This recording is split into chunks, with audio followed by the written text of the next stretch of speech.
Lorsqu'un personnage a vécu un traumatisme, beaucoup d'histoires tombent dans le même raccourci. Le trauma explique tout. Son agressivité vient de là, sa froideur vient de là, même son incapacité à aimer vient de là. Et aussi son besoin de contrôle. Le passé, c'est une clé universelle qui déverrouille chaque comportement. Ok, le réflexe est compréhensible. Le traumatisme donne une profondeur immédiate.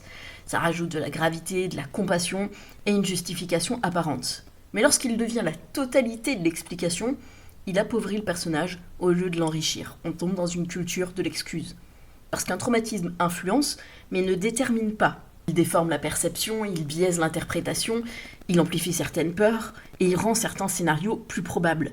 Mais il ne supprime jamais entièrement la responsabilité, le choix et la possibilité d'évoluer.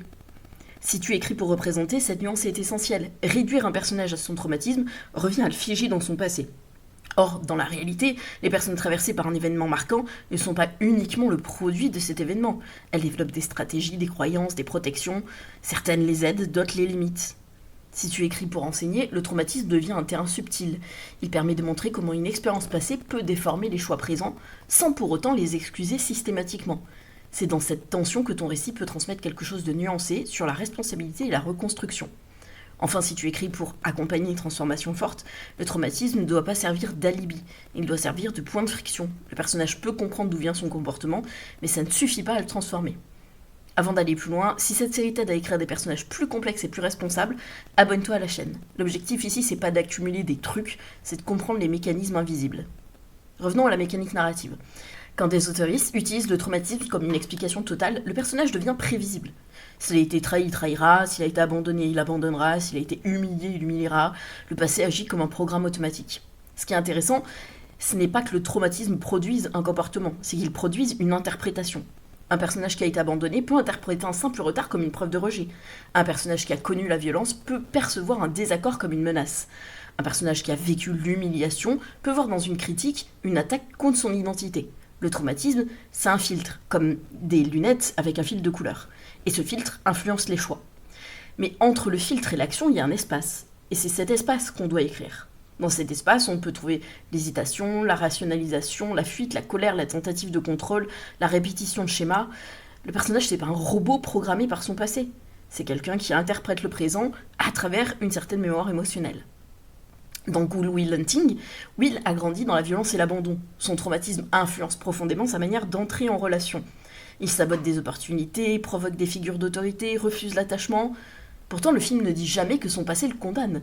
Il montre au contraire le moment où Will comprend que ce qu'il a vécu explique sa peur, mais ne la justifie plus. La phrase « ce n'est pas ta faute » ne supprime pas le trauma. Elle ouvre un espace de choix. Autre exemple, dans The Handmaid's Tale, June est marquée par la perte, la violence et la dépossession. Son traumatisme influence ses décisions, parfois en la poussant vers des choix radicaux et dangereux. Mais elle n'est jamais réduite à une victime programmée. Ses décisions ont un coût pour elle et pour les autres. Le récit maintient une tension entre compréhension et responsabilité, et c'est ça qu'on doit viser. Écrire un traumatisme profond ne consiste pas à expliquer un comportement, mais à montrer comment le passé déforme la lecture du présent. Concrètement, cela signifie que tu dois distinguer 3 niveaux. D'abord l'événement passé, ensuite la croyance que le personnage en a tirée, et enfin le comportement actuel issu de cette croyance. Un abandon peut par exemple produire la croyance « je ne suis pas digne qu'on reste », qui peut produire un comportement d'auto-sabotage relationnel. L'événement ne dicte pas directement l'action, il façonne une interprétation qui, elle, influence l'action. Et la distinction est cruciale, car elle permet au personnage d'évoluer. Si tu modifies la croyance, tu modifies les choix. Si tu ne distingues pas l'événement de la croyance, le personnage reste prisonnier d'un déterminisme narratif. Pour éviter le cliché, pose-toi des questions précises. Quel filtre le traumatisme a-t-il créé ? Quelle croyance rigide en est née ? Dans quelle situation cette croyance serait active ? Et surtout, à quel moment le personnage pourrait-il agir autrement, mais choisit de ne pas le faire ? C'est dans ce dernier point que réside la profondeur. Parce que ton lectorat peut comprendre un comportement sans l'excuser. Il peut voir la blessure et en même temps mesurer le coût des choix. Un personnage fort n'est pas celui qui n'a pas de traumatisme, c'est celui qui est confronté à son filtre et qui progressivement apprend à le reconnaître.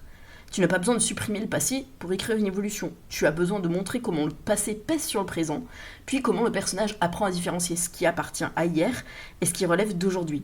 Si ton traumatisme explique tout, ton personnage n'a plus de liberté.